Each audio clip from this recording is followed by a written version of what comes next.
ஒரு தேவ பிள்ளை கர்த்தர் முதலாவது எப்படி தெரியுமா உருவாக்குவார்? அவனை தனித்து உருவாக்குவார். அவனை வனாந்தரத்திற்குள்ளே வைத்து உருவாக்குவார். அவனை யாருமே இல்லாத ஒரு சூழ்நிலைகளை கொண்டு உருவாக்குவார். அநேகருடைய கேள்விக்கு இந்த ராத்திரி நேரத்தில் பரலோகம் பதில் கொடுக்கிறது. நீ கர்த்தரிடத்தில் கேட்கிற ஒரு காரியம் உண்டு. ஏன் என் கூட ஆரம்பத்தில் இருந்த மனுஷங்க இன்னைக்கு இல்லாம போயிட்டாங்க? ஏன் என் கூட உனக்கு எப்பனாலும் உன் கூட சப்போர்ட்டா இருப்பேன்னு சொன்ன மனுஷங்க இன்னைக்கு ஏன் இல்லாம போயிட்டாங்க? ஏன் எங்க திருச்சபையில் இருந்த ஒரு கூட்டம் இன்னைக்கு காணாம போயிட்டு, ஏன் எங்க குடும்பத்தில் இருந்த ஒரு சொத்துக்கள் ஒரு சில காரியங்கள் காணாம போயிட்டு, இன்றைக்கு இங்க இருக்கிற ஒவ்வொரு தலைக்கும் கர்த்தர் பேசுகிறார். உன்னை கர்த்தர் தனித்து வைத்திருக்கிறதுக்கு ஒரு நோக்கம் உண்டு.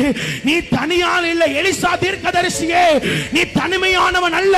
சீரிய ராணுவத்தை சுற்றிலும் உன்னை காக்கும்படியாய் அக்கினி ரதங்களையும் குதிரைகளையும் பரலோகம் கட்டவிழ்த்து வைத்திருக்கிறது.